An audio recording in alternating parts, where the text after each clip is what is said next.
ദൈവത്തിനു മഹത്വം. യേശുക്രിസ്തുവിൻ്റെ വീണ്ടും വരവും പ്രവചന പഠനമെന്ന 147 ഭാഗത്തേക്ക് ഏവരെയും പ്രാർത്ഥനയോടെ ക്ഷണിച്ചുകൊള്ളുന്നു.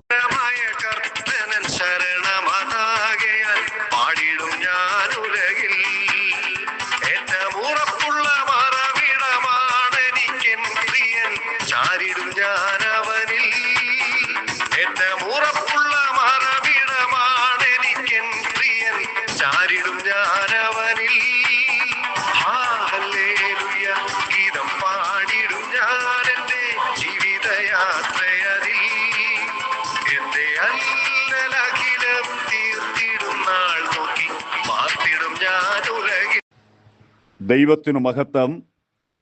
ഞാൻ 3 ആഴ്ചയോളം ശാരീരിക അസ്വസ്ഥനായി എനിക്ക് ഭവനത്തിൽ വിശ്രമിക്കുകയായിരുന്നു.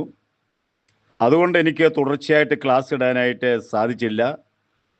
ദൈവകൃപയാൽ ഇന്ന് 147 ഭാഗത്തേക്ക് ഏവരെയും പ്രാർത്ഥനയോടെ ക്ഷണിച്ചുകൊള്ളുന്നു. നാം ഈ ദിവസങ്ങളിൽ ചിന്തിക്കുന്നത് മിസ്രൈമിലെ ബാധകളെ പറ്റിയാണ്.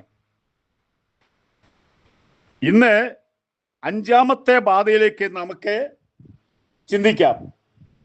5ാമത്തെ ബാധ എന്ന് പറയുന്നത് മൃഗങ്ങളുടെ മേൽ അല്ലെങ്കിൽ മൃഗവ്യാധി എന്ന് പറയും. മിസ്രൈമിലെ സമ്പത്തിന്റെ വ്യവസ്ഥ അവരുടെ വീട്ടിലെ മൃഗങ്ങളായിരുന്നു. പണ്ട് കാലത്ത് അങ്ങനെ തന്നെയാണ്.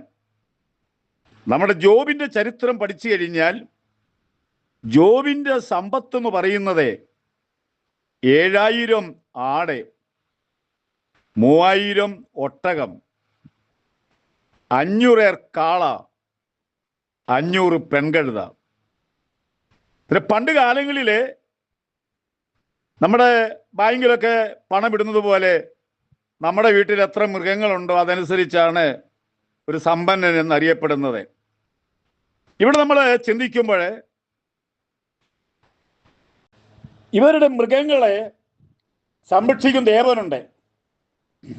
ആ ദേവന്റെ പേര് ഹത്തേർ ദേവൻ എന്ന് പറഞ്ഞാൽ മൃഗങ്ങളുടെ സംരക്ഷണ ദേവനായിട്ടാണ് അവരതിനെ കരുതിയിരുന്നത്.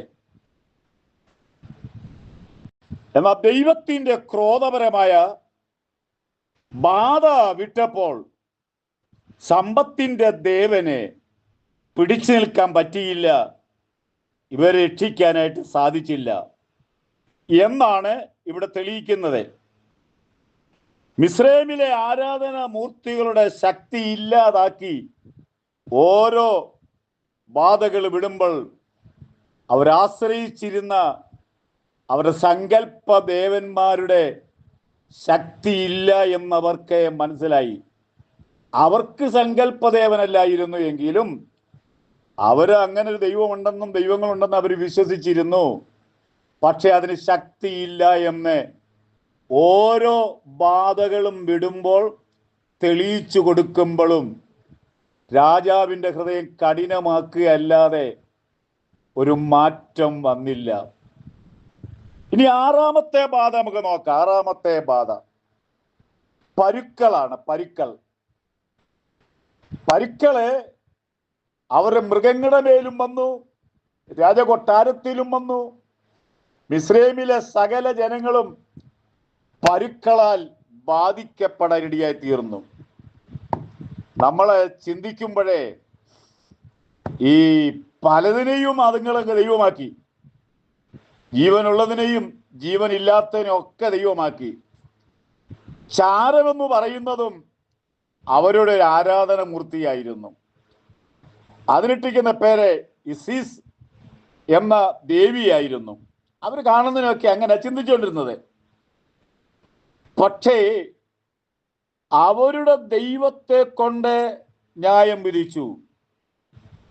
പുറപ്പാട് പുസ്തകം 9-ാം അധ്യായം 8 മുതൽ മിസ്രൈമിയ ദേശത്തിലെ എല്ലാവരുടെ മേലും മനുഷ്യരുടെ മേലും മൃഗങ്ങളുടെ മേലും പുണ്ണുപൊങ്ങുന്ന പരുവായി തീർന്നു. അവിടെ വായിക്കുമ്പോൾ മന്ത്രവാദികൾക്ക് മോശയുടെ മുമ്പിൽ നിൽപ്പാൻ കഴിഞ്ഞില്ല. കാരണം മന്ത്രവാദികളുടെ മേലും ഈ പരുക്കൾ വന്നു. അവർക്ക് അഭിഷിക്തനായിരിക്കുന്ന മോശയുടെ മുമ്പിൽ നിൽക്കാൻ സാധിച്ചില്ല. എനിക്ക് ഈ കൂട്ടത്തിലെ ഒരു ആത്മീയ ദൂതും കൂടെ പറയാറുണ്ട്. പരിശുദ്ധാത്മാവിന്റെ ശക്തി എന്ന് പറയുന്നത് നമ്മൾ പലപ്പോഴും വില കുറച്ച് കാണരുതേ.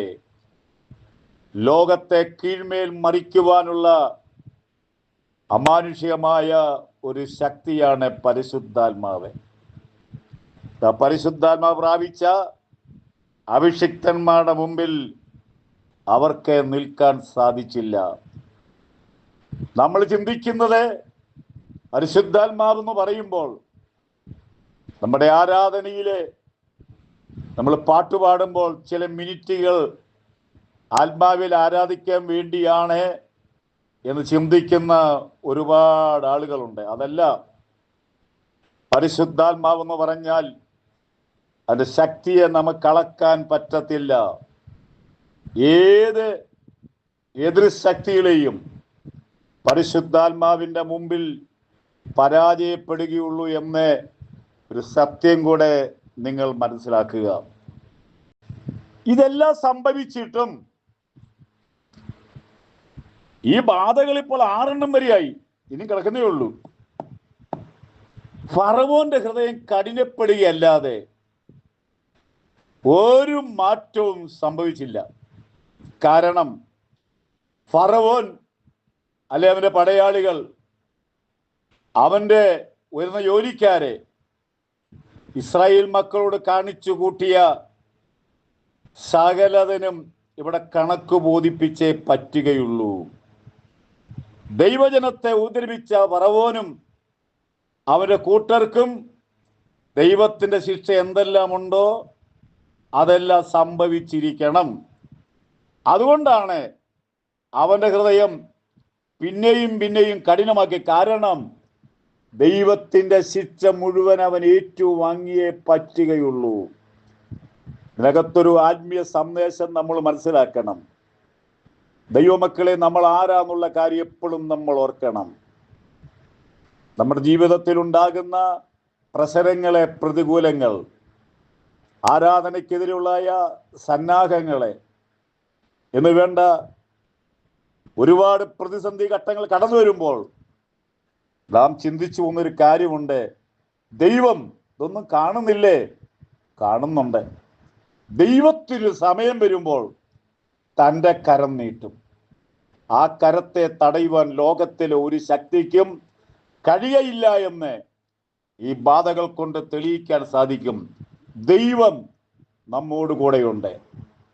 ഇത് ക്ലാസ് കേൾക്കുന്ന എല്ലാ പ്രിയപ്പെട്ടവരെയും കർത്താവ് അനുഗ്രഹിക്കട്ടെ. തീർച്ചയായിട്ടും ഭാരതത്തിൽ വലിയ ഉണർവിന് വേണ്ടി പ്രാർത്ഥിക്കുക. ആയിരങ്ങൾ പ്രാർത്ഥിക്കുന്നുണ്ട്, നിങ്ങളും പ്രാർത്ഥിക്കുക. വലിയ സമാധാനം ഉണ്ടാകട്ടെ, വലിയ അനുഗ്രഹം ഉണ്ടാകട്ടെ. നമ്മുടെ കർത്താവ് വരാറായി. ഒരുങ്ങുക, ഉണരുക, പ്രാർത്ഥിക്കുക. ദൈവം നമ്മളെ അനുഗ്രഹിക്കട്ടെ.